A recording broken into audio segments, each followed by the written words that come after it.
Gracias por permitirnos llegar a su hogar con un nuevo programa, Derecho Familiar. Usted sabe que nos puede ver 3 veces a la semana en el canal judicial, en Cablevisión 112, en Sky 639 o en Dish 731. Igualmente a nivel internacional, usted puede ver las secuencias de este programa si sintoniza www.scj.gov.mx para que en un momento dado tenga el acceso a toda esta información.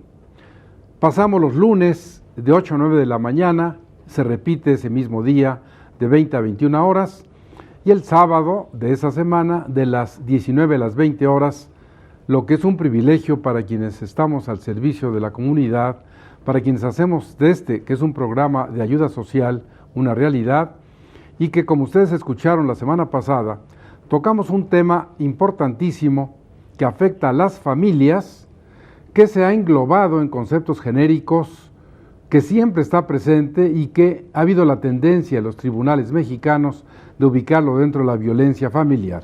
Pero es importante, sobre todo ahora que en esta nueva emisión contamos con la presencia de un distinguido jurista, administrador de justicia, magistrado de la Cuarta Sala del Tribunal Superior de Justicia en Derecho Familiar, el magistrado Antonio Muñoz Cano Eternot, a quien le doy la más cordial bienvenida y le agradezco su presencia. Al contrario, maestro, muchas gracias. Y bueno, en el momento que ustedes nos han recibido en su hogar, seguramente ya identifican fácilmente al doctor Demetrio Cortés y a Fernando Sosa, que nos han acompañado en programas anteriores. Como les decía, el doctor Cortés Ortega es además médico y abogado. Y Fernando Sosa es un ilustre abogado, un distinguido chiapaneco, que ahora en México nos apoya en estas actividades y que vamos a seguir con el tema de la alienación parental, es decir, la del padre, la de la madre, el resultado en los hijos. Y ahora, como bien decía el magistrado Muñoz Cano, esto ya es algo que se da con cierta frecuencia en los tribunales. Yo quisiera, maestro Muñoz Cano, que nos hiciera favor de ubicar dentro de esto las cuestiones fundamentales de lo que es para el tribunal la alienación parental. Gracias, maestro. Ante todo, muchas gracias por invitarme a su programa, que se ha convertido en un referente para todos aquellos que trabajamos o que estudiamos la materia familiar. Así es que, como ha sido televidente, escuché las opiniones de los ilustres colegas que están aquí conmigo este día y las de el doctor González Carrancá en relación a este tema. Desde el punto de vista de la práctica forense, desgraciadamente siempre han existido esta clase de conductas, ya sea por la madre o por el padre, por la madre o por el padre, insisto, para poner a los hijos dentro de la arena judicial. Siempre hemos pensado que para casarse se pretende, hay 2 personas que están enamorados o pretenden que están enamorados, y para terminar con estos vínculos se necesitan 2 personas con sentido común. Desgraciadamente, cuando llegan a tribunales, es el menos de los sentidos que priva. Sí hemos tenido situaciones de este tipo, como usted y sus ilustres invitados lo señalaban. Nuestro código, salvo una excepción de una reforma en el 2005, que hablaba de alineación parental, como usted lo señalaba, posteriormente prescinde de este término y deja al juzgador dentro de la interpretación de la norma jurídica. La alienación parental, es decir, la actitud consciente realizada por actos o omisiones de uno de los padres para predisponer al hijo en contra del otro, a mi juicio es una clase de violencia familiar. Una clase de violencia familiar en tanto y cuanto atenta contra la integridad psicológica del menor. Al mismo tiempo, va en contra de los deberes de crianza. Nuestro Código Civil claramente establece al padre custodio y en general al padre también que no tiene la custodia, que deben de ser proclives a preservar la salud, no solamente física, sino psicológica del menor. En consecuencia, ¿cómo tratamos estos temas? Estos temas si los tratamos en función de estas dos grandes instituciones. El juez, ante todo, ya ha dejado a principios de este siglo de ser, como lo manifestaba el teórico francés, la boca de la ley para convertirse auténticamente en el conductor del proceso. Y con lo que tenemos que resolver y lo hemos realizado de esta forma. Lo ideal sería, maestro, como usted también nos comentaba, que existiera un legislador inteligente, sensible, que incorporara estas figuras a nuestro derecho vigente. Mientras esto no acontezca, la justicia no puede parar y así lo hemos estado realizando. Bueno, es importante esta reflexión del magistrado Muñoz Cano, porque de algún modo él encuentra una sinonimia entre violencia familiar y la alienación parental. Desde luego, valdría la pena, porque así lo tratamos la semana anterior, que un poco volviéramos, yo le pediría al doctor Demetrio Cortés sobre algunas de las cuestiones estas de los orígenes mismos de la palabra, desde sus raíces latinas, que habla del alienus, de todos los diferentes significados que tiene, para que usted, que nos escucha por primera vez, se penetre junto con nosotros de la temática y hablemos el mismo lenguaje y pueda ser muy asequible y muy fácil para usted. Doctor, por favor. Sí, el término alienación deriva de alienare, alienus, ajeno. Entonces, se usaba frecuentemente el término para decir enajenar, y enajenar como vender, como hacer la cosa extraña, ajena. El que vende tiene la cosa propia y la hace ajena, la pasa a un tercero y ya le es ajena. Entonces, por eso es enajenar, de venta. Y se traslada al campo psiquiátrico, al campo de médico, específicamente a la psiquiatría, como demente o loco. El alienado es el demente o loco. Pero entonces, ¿qué quiere decir? El alienado, el extraño, tiene algo extraño al ser humano. El que está demente, que está trastornado, que tiene un trastorno mental, tiene algo extraño al ser humano, algo anormal al ser humano. Eso es, de ahí tendríamos que tomar la raíz o el significado que lo llevamos al campo médico para decir alienado, demente o loco.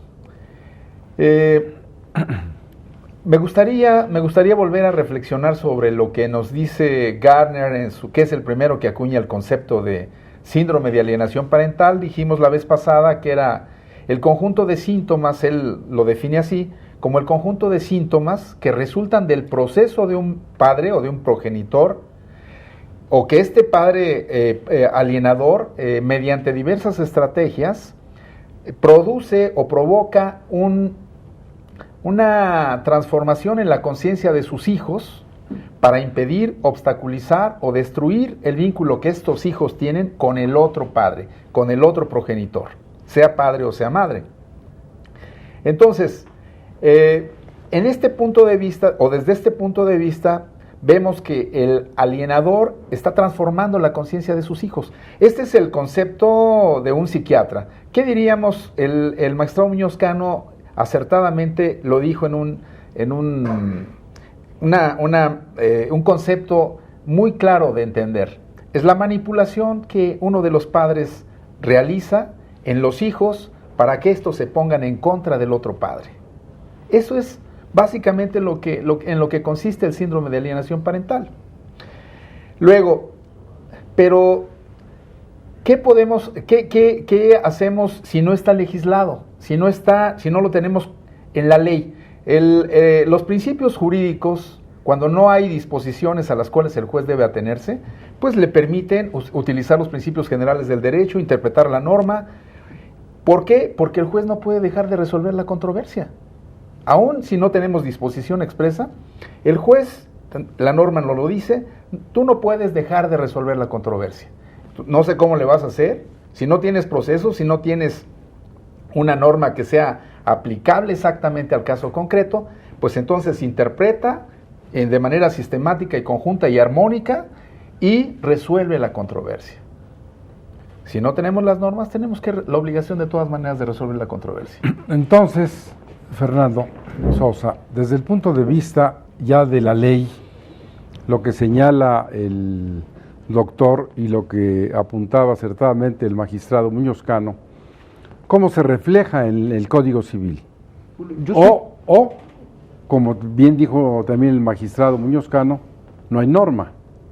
Bueno, yo estoy completamente de acuerdo con el magistrado Muñoz Cano. Es decir, yo creo que la manera para enfocar cómo el juez debe atender a los problemas de alienación parental es atendiendo al 414 bis, es decir, a los deberes de la buena crianza que tienen los padres. Es más, la fracción primera es clara cuando habla el buen desarrollo psicológico del menor. Los jueces deben atender a esta regla cuando tengan que ver problemas de guardia y custodia. Los sociólogos ubican este problema de alienación parental en problemas familiares de guardia y custodia. A ver, pero ¿qué se entiende por buen desarrollo psicológico? Porque eso dice la letra. Vamos a ver qué dice la ley, qué dicen los juzgadores, qué dicen los médicos. Porque bueno, ¿cómo dice? Exactamente dice procurar la seguridad psicológica, sexual y es física de los menores. Muy bien. Pero aquí estamos hablando de ese padre que manipuló al hijo o a la hija para que diga, para que rechace, para que quede enajenado frente al padre. Entonces, esa norma... Esa norma yo creo que hay que verla hermenéuticamente. Por ejemplo, ¿qué ha pasado en otros países? El derecho de régimen de convivencias no es un derecho únicamente, es primero un derecho fundamental del menor y después es un complejo derecho de ver por parte de los progenitores. ¿Qué quiere decir todo esto? Que en el momento que un progenitor interviene para afectar la voluntad de un menor de no tener vínculos emocionales con su padre, no solo afecta al padre, afecta al propio menor. ¿Por qué? Porque esos regímenes de convivencia, están hechos para que el menor, en caso de separaciones, tenga las menos consecuencias posibles. Es decir, siga teniendo presente a sus progenitores. Pero utilizar a un menor como instrumento de venganza, que es una de las características de este fenómeno psicológico, afecta no solo al padre, sino al menor. ¿Qué es lo que ha llamado mucho la atención, por ejemplo, en Europa? Quisiera retomar un poco esos puntos. En Europa, les comentaba el programa pasado, que ha habido aproximadamente 17 sentencias emitidas por el Tribunal Europeo de Derechos Humanos relacionados con la alienación parental. ¿Y qué es lo que castiga de los estados el Tribunal Europeo? La prontitud por parte de los juzgadores. Es decir, este fenómeno, como ha explicado el doctor Demetrio, es un fenómeno que entre más va pasando el tiempo, más difícil va a ser que el menor pueda reintegrar su buena relación con su padre. Y si siguen pasando que el tiempo vaya pasando, el menor va a ser cada día más imposible que se vuelva a reintegrar la relación con sus padres. Entonces yo creo que el término amplio del psicológico va en todo ese camino. Pero eso está muy bien, así como lo dice la ley, pero la realidad, ¿cómo resuelven los juzgadores? Una vez que se ha comprobado que existen esta clase de actos, ¿Cómo lo comprueban? La prueba más importante es la psicológica, maestro. Pero además otras. Y ahora que la Corte dice, pruebas psicológicas a los niños no. Estuve escuchando con mucha atención su programa, me dio la oportunidad de reflexionar en torno a ello. Tendríamos que analizar lo que la primera sala de la Suprema Corte de Justicia señala, no a rajatabla. Probablemente lo que está manifestando es que procede el juicio de amparo en tanto y cuanto la reiteración en las pruebas psicológicas, que también se da, y que eso sí me parece algo que debemos de cuidar. En algunos de los juicios en los que yo he tenido oportunidad de participar en segunda instancia, el menor se ha sujetado a 2, 3 y hasta 4 veces una prueba de carácter psicológico. Esto, perdón que te interrumpa, es muy importante porque ya no estamos hablando de lo abstracto de la norma, ni del lenguaje esotérico de la medicina, que a veces es para los privilegiados, sino ya estamos en una realidad. Entonces, es tan importante que vamos a ir a un corte y vamos a regresar con el magistrado Muñoz Cano para hablar específicamente de esos casos concretos, de esa alienación, que bueno, es violencia o no es, pero hay un resultado. Y ahora, a la mitad de esto, cuando todavía ni siquiera se legisla, dice la Corte, pruebas psicológicas no, porque causan un daño irreparable. Vamos a un corte y regresamos con ustedes en un momento.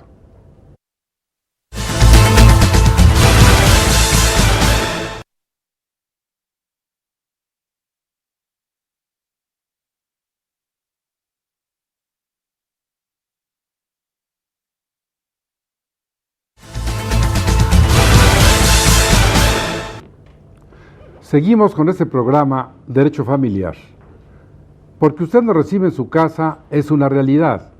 Nos enorgullece saber que es uno de los programas dentro del canal judicial con mayor teleaudiencia, gracias a usted, que nos habla por teléfono, que nos escribe al correo electrónico jhuitron@derechofamiliar.net, donde cientos, sin exagerarle, de correos electrónicos recibimos y le pedimos tenga usted un poco de paciencia porque los contestamos todos, pero a veces el tiempo no es, y sobre todo los diagnósticos requieren más análisis, más estudio.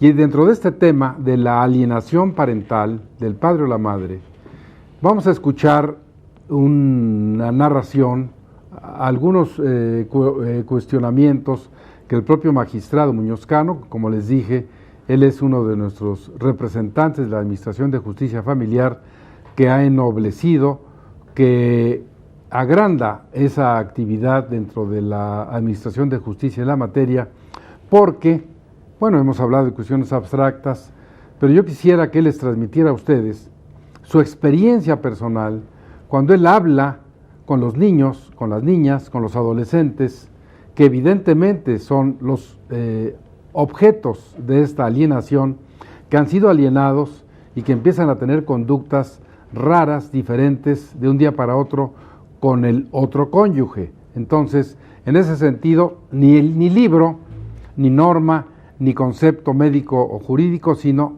la vivencia, la realidad. Por favor, magistrado. Gracias, maestro. Ahorita que estaba usted comentando a nuestro directo auditorio estas palabras, recordé a don Luis Recasens, mi maestro de sociología, que decía que el derecho es una ciencia viva, que el derecho se actualiza en tanto y cuanto regula fenómenos, que la abstracción de la norma jurídica pues puede ser objeto de análisis muy sesudos de distinguidos juristas, pero que no cumple con su finalidad última, que es pretender hacer justicia. Y este tema que ahora estamos analizando de la alienación parental, no solamente perjudica a la familia, sino como el maestro Sosa lo decía el programa pasado, y yo estoy de acuerdo con él, perjudica a la sociedad entera. ¿Cómo empieza esta situación? Generalmente es después de que se ha decretado el divorcio, se ha fijado un régimen de visitas y convivencias, o en una controversia del orden familiar se fijan visitas y convivencias provisionales, y por alguna razón estas no se cumplen.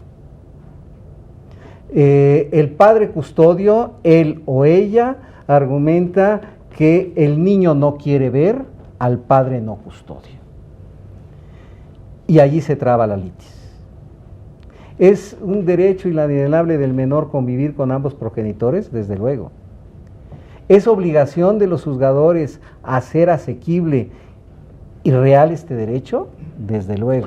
Magistrado, ¿pero hay una ley que esto haga posible? Que se dé ese supuesto y que la norma diga se tiene que hacer. ¿Dónde está?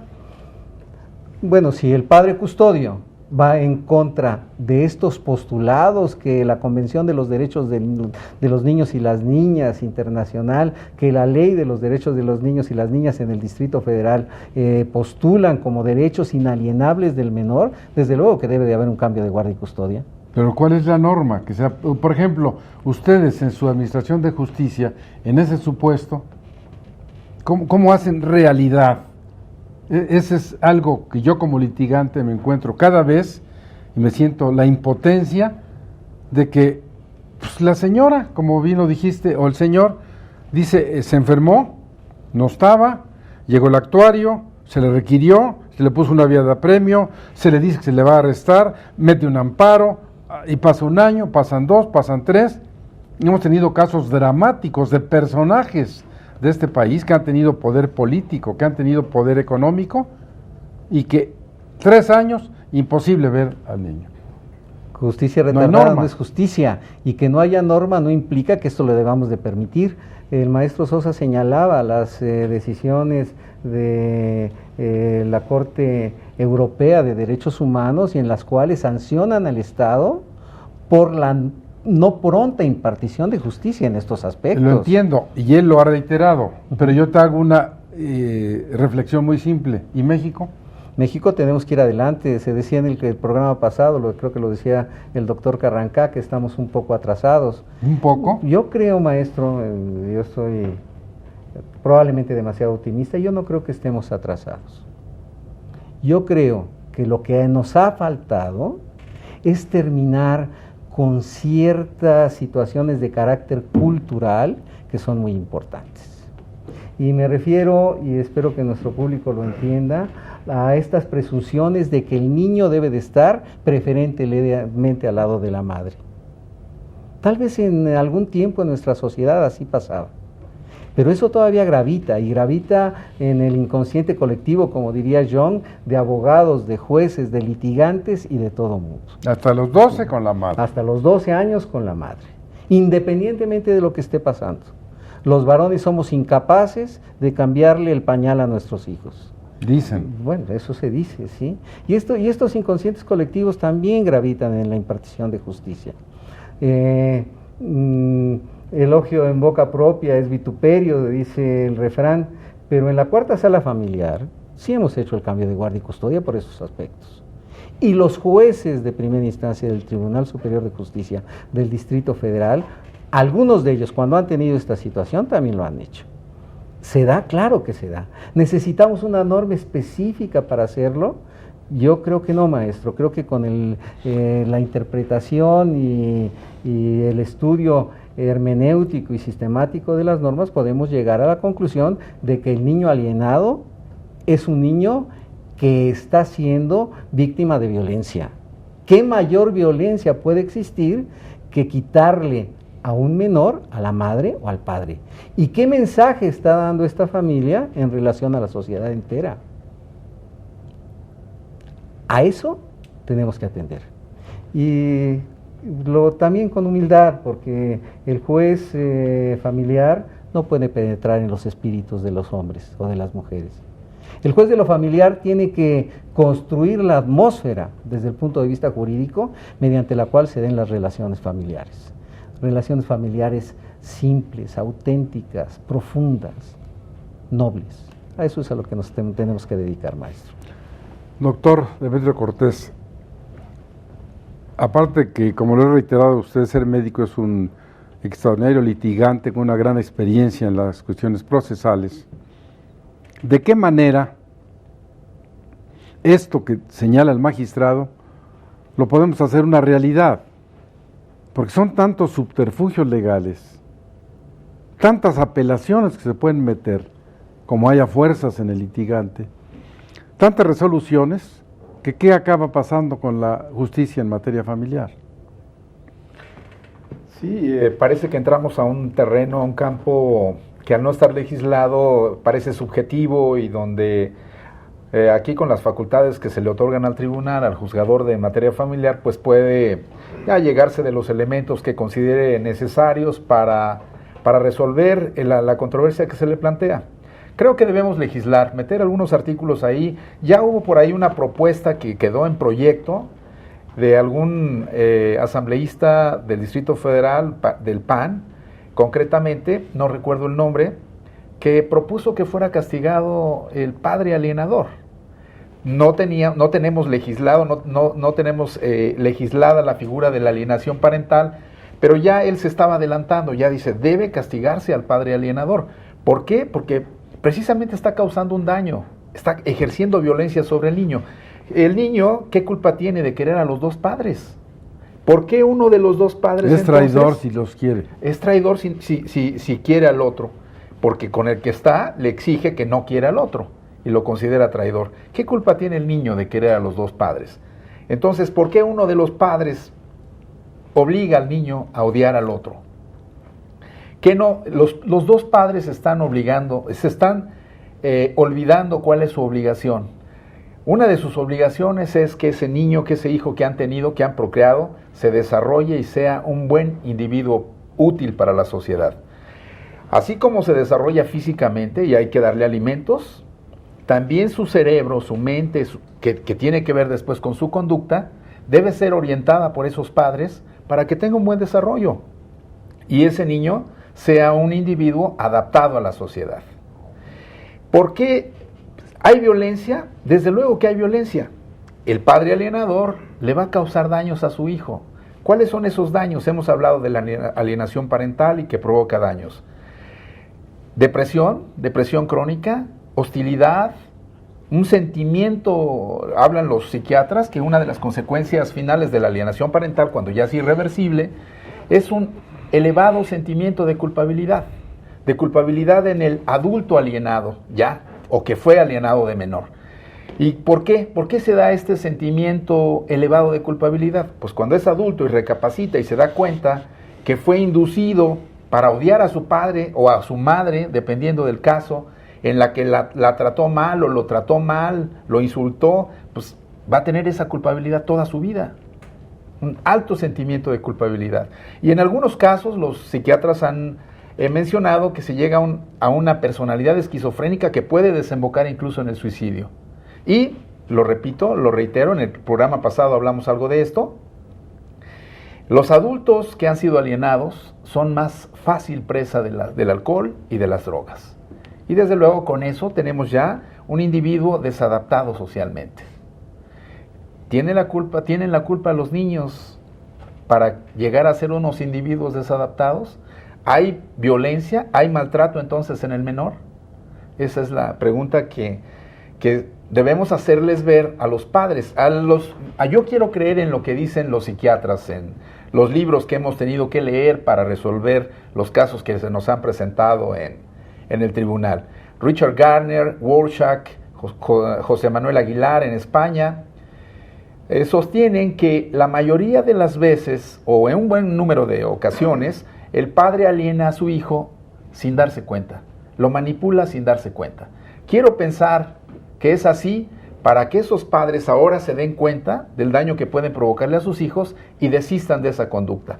Ese padre resentido, porque en los casos de separación, de divorcio, el padre resentido es el que trata de alienar al hijo en contra del otro. ¿Por qué? Por venganza tal vez. Y no tenemos, o esos padres no tienen la capacidad de entender que su resentimiento es de él hacia el otro, hacia su pareja, pero no tienen por qué perjudicar, por qué dañar a los hijos. No tienen nada que ver en esa relación. Fernando Sosa, en esta materia, y dada la proclividad a que invoques legislaciones europeas y demás, de lo que decía el magistrado Muñoz Cano, ¿qué argumentos podrías dar, si es que estás a favor o estás en contra, de que desapareciera la norma de que los niños se queden con la mamá hasta los 12 años de edad? Yo estoy a favor del magistrado Muñoz Cano. De hecho, en el programa pasado había comentado algo parecido, ¿no? En Estados Unidos, en los años 70, declararon inconstitucional y sexista esa concepción. Los tribunales norteamericanos dijeron, el hecho de considerar a la madre como la idónea es sexista. Entonces, ahí solo prepondera el interés superior del menor. Pero sexista, vamos a decir, es un término digamos que era muy desgastado. No, pero vamos a una realidad. Y lo dijo el magistrado Muñoz Cano. No estamos los hombres capacitados para poder estar con un niño desde que nace. Yo creo que sí. voy al punto. ¿Por qué? Muy importante. Yo voy al punto. ¿Por qué decía que era sexista? Es un término que acuñan los americanos. Pero en particular con nosotros, está, como decía, y estoy de acuerdo con el magistrado Muñoz Cano, culturalmente, no solo por el legislador, sino por los operadores jurídicos, por algunos jueces, el hecho de que la mujer siempre va a ser la mejor selección. No necesariamente. Yo creo que el juez debe valorar a ambos. ¿Cuándo llegan el problema de custodias? Pero la norma ordena, no le dice al juez valora. La norma dice hasta los 12 años, sea cual fuera el sexo del niño o la niña, con la mamá. Pero Sí. yo específicamente te pregunto, ¿esta norma es conveniente? Pero bueno, el juez viene y dice, en el caso por excepción se va a hacer así. Pero ¿qué pasaría, por ejemplo, si no existiera esa norma? Que hasta los 12. ¿Sería bueno o sería malo? Yo creo que sería bueno, porque también los varones asumiremos nuestra responsabilidad en los deberes de crianza, maestro. Sobre todo ahora que estamos con toda esta historia del género. Es muy fácil dejarle a nuestras esposas, a nuestras parejas, la obligación de incluso de pararse a las 3 de la mañana para darle de comer al niño. Y esto es interesante. Ya hubo una reforma, usted recordará, también en el 2005, de que se reducía la edad a los 7 A años. los 7. Y después hubo algunos movimientos y otra vez volvimos a la situación. Yo no sé si es bueno o es malo, lo que sí sé es un hecho. No ha habido más reformas en materia familiar de nuestro código que en el último lustro. Ha sido terrible. Tenemos que estar Esa es la palabra, terrible. Porque estamos en una proliferación de leyes. Que se da una ley, la empiezan a aplicar y dicen, hay que dar otra, porque esta nueva ya produjo tales problemas que ahora hay que hacer una nueva para resolver esos problemas. Y seguimos de mal en peor, y todo dentro del Código Civil. ¿Cómo es posible, con la experiencia procesal, pretender, y ustedes, en el mejor sentido de la palabra, como malabarismo, como magia, con 17 artículos del Código de Procedimientos Civiles, reforma de 1973, resuelvan la problemática del derecho procesal familiar? ¿Cómo? Y tú que eres un magistrado y que siempre estás en la actividad y en la actualización, ¿qué hacen? Estudiar mucho, maestro, y referirnos al caso concreto. Yo creo que esto es muy importante. Hablábamos de la sentencia de la primera sala de la Suprema Corte de Justicia. Pues tenemos que referirnos a esa jurisprudencia, al caso en concreto. ¿Sí? Probablemente sea atente a tutelar la posibilidad de ir al juicio de amparo indirecto, porque sus efectos de no hacerlo no podrán repararse en la sentencia definitiva. Eso lo entiendo. Pero esto no quiere decir que necesariamente el juez de distrito en todos y cada uno de los casos, a mi juicio, maestro, tendrá que decir que no se practique la prueba pericial o psiquiátrica del caso. En juego están lo más importante, y no es una situación de un lugar común, de un tópico o incluso demagógica. Lo más importante de nuestra sociedad, que son los menores. ¿La familia? La familia, sí. Y dentro de ellos, el núcleo más sensible de la familia, que son los niños.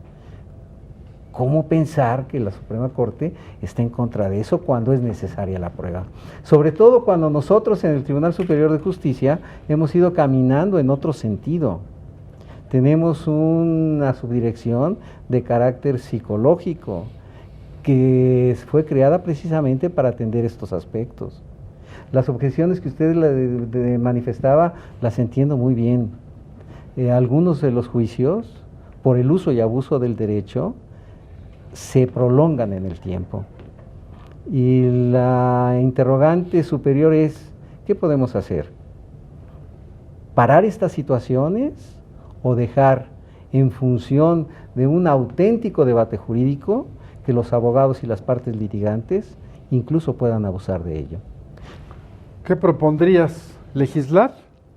Desde luego, ¿Cómo? Legislar mejor la figura Existen jurídica. normas jurídicas de derecho familiar específicas que se refieran a la alienación parental, por ejemplo. Me parece que hay por ahí algún artículo Bueno, que habla de la fíjate, alienación, pero no. Que hay por ahí. Pero estamos hablando de una problemática grave. ¿Y qué esperan para legislar? Tenemos, y esto es antes de irnos al corte, para una reflexión de mis compañeros y de usted que nos ve. Tenemos 42 jueces familiares en el Distrito Federal, 12 magistrados, y creo que hay la amenaza de que vienen nuevos magistrados familiares. Y yo con eso voy a un corte. ¿Qué esperan para que haya leyes familiares? ¿Cómo resuelven los jueces y los magistrados? ¿Y qué pasa como Liga Superior cuando la resolución del juez que está en la trinchera, del magistrado que incluso en pruebas supervenientes dice, a ver, que vengan los niños, y llega al juez de distrito en materia civil y dice, eso no está en la ley? Vamos a un corte y regresamos con ustedes en un momento.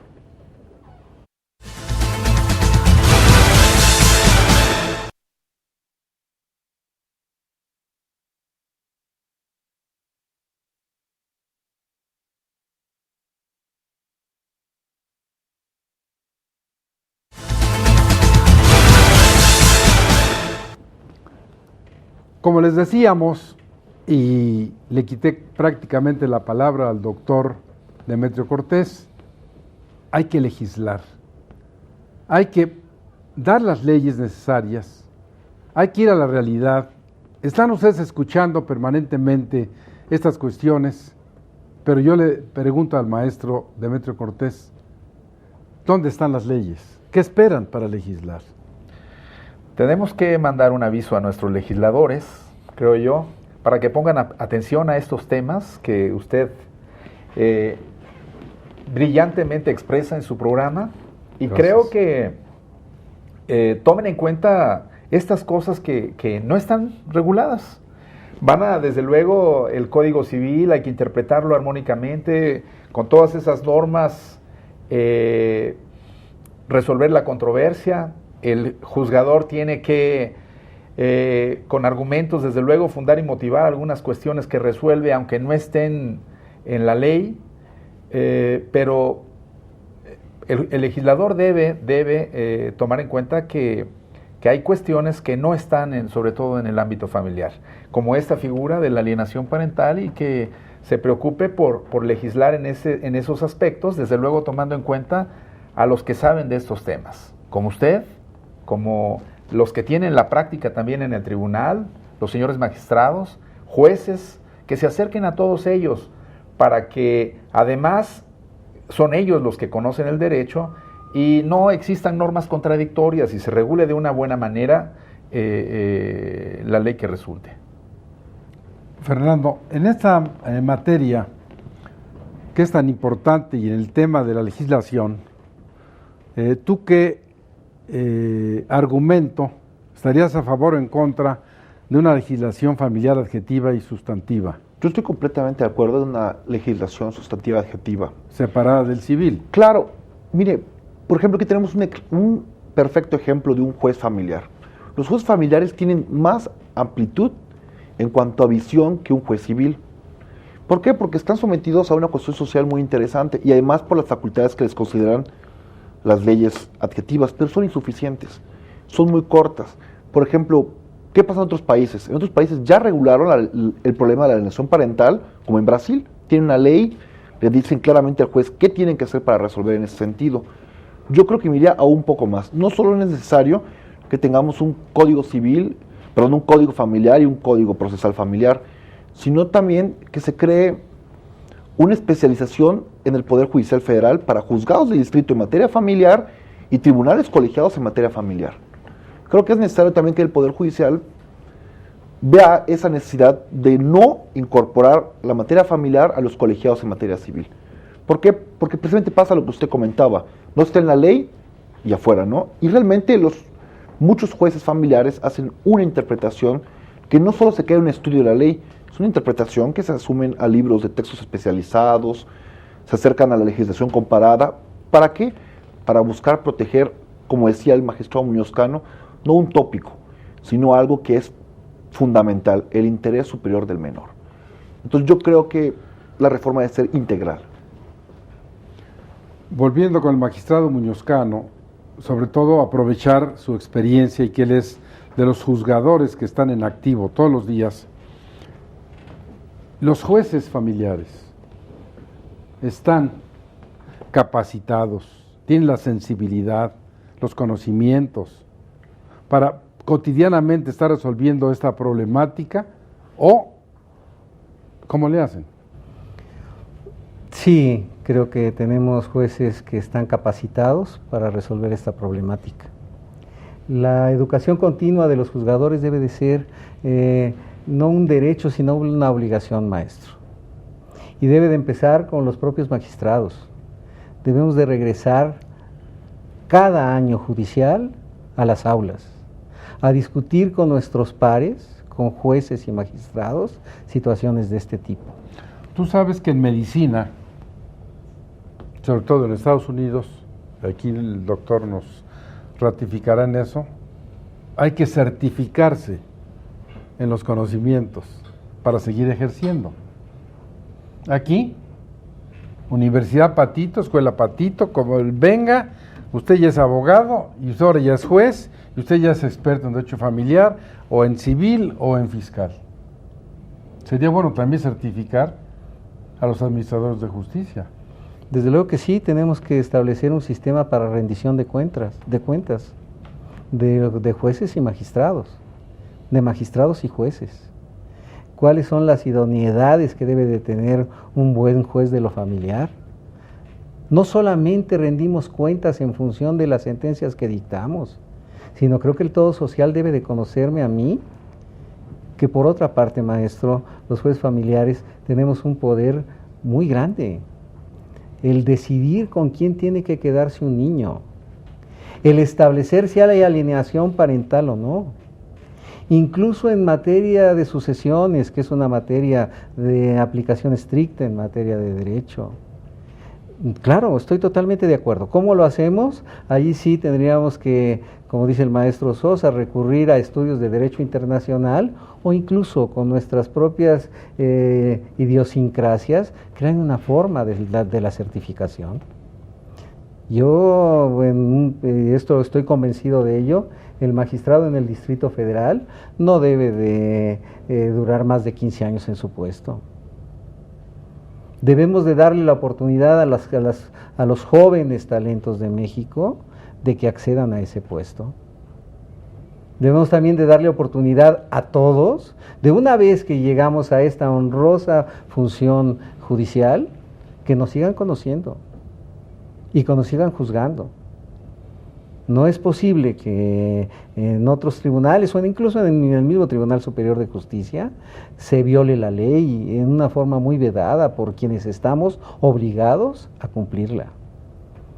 Y me refiero a aquellos magistrados que se encuentran ya en situación de retiro y que no se retiran por el uso del juicio de amparo. Y en consecuencia me refiero también a otras situaciones de carácter ético que debe de establecerse como primordial para el juzgador. Jueces que nombran a sus familiares directos. Eso no se puede. O establecer nombramientos cruzados. Y con esto no quiero decir que el hijo o la hija de un magistrado o de un juez no pueda seguir la carrera judicial. Claro. Desde luego que sí, pero siguiendo los requisitos que se establecen en todos lados. También abrir un poco más las puertas de la magistratura a los buenos litigantes y a la academia, maestro.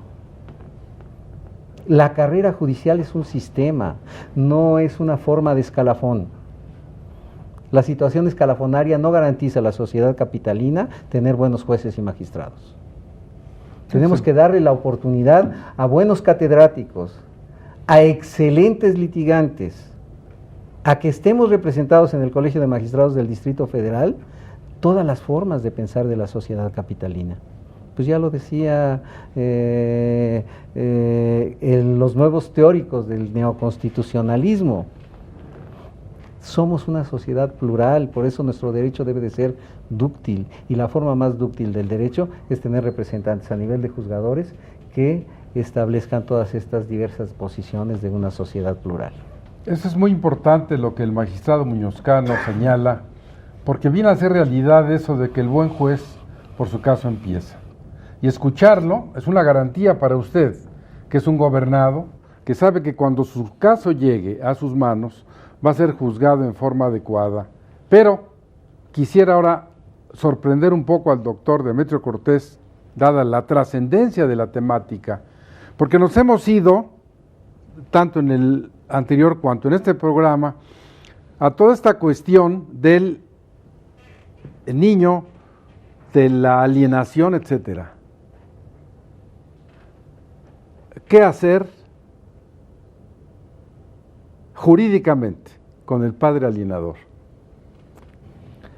El padre alienador, bueno, porque nos hemos ido al niño, al al otro, pero ahora vamos con este que es el que origina todo esto. El padre alienador es aquel resentido de la pareja que quiere vengarse del otro padre. ¿Y qué hacemos con él? ¿Qué hacemos con él? Primero, si hay una alienación grave, no dice nada. Ni se existe. No dice nada. Aquí es donde viene el quehacer, no inventar. El crear la situación para resolver. El juez debe crear la situación para resolver la controversia. ¿Y el legislador dónde está?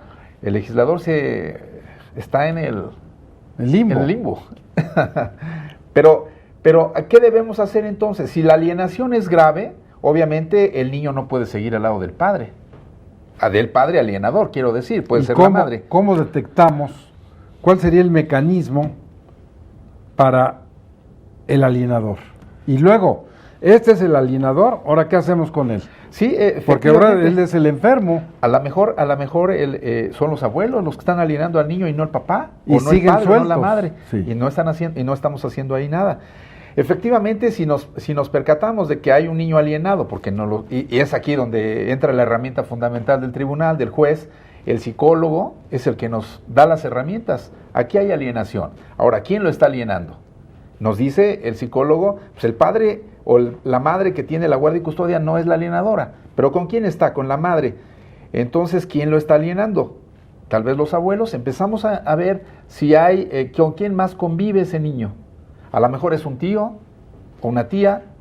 Lo que hemos encontrado es que a veces son los abuelos. Los abuelos pueden estar alienando a ese menor de edad. ¿Y qué acciones hay contra ellos o qué se puede hacer? Lo que hacemos es quitarle al niño al padre alienador porque no lo puede tener, ver cómo está el otro padre, también psicológicamente, y entregarlo, hacer el cambio de guardia y custodia y tratamiento para el padre alienador.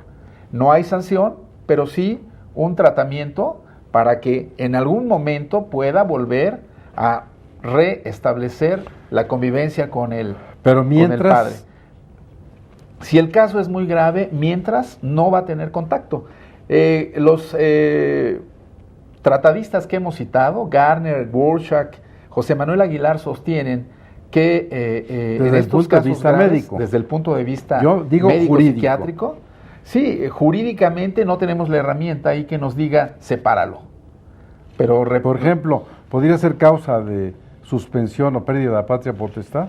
Sí, hace rato decía, teníamos un artículo que claramente nos decía, si no se permiten las convivencias, entonces habrá cambio de guardia y custodia. Fue reformado ese artículo, derogado el artículo en esa parte cuando menos, pero todavía tenemos ahí el 417 que en su última parte le da la facultad al juez de lo familiar o al tribunal para que resuelva, para que dice, si no se permiten las convivencias, el juez resolverá lo conducente.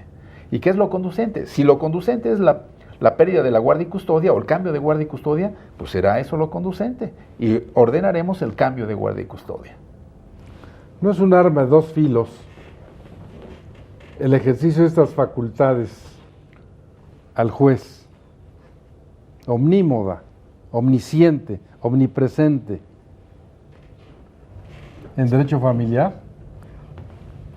Podemos contemplarlo desde ese punto de vista, maestro, pero al mismo tiempo no es cosa extraña ver en una sentencia del Tribunal Superior de Justicia, de los jueces de lo familiar del Tribunal Superior de Justicia del Distrito Federal, que obligan a las partes a tomar terapias de carácter psicológico y a que le estén informando al juez cada X periodo, 3 o 6 meses, depende del protocolo que se siga desde el punto de vista psicológico, de cómo van estas terapias.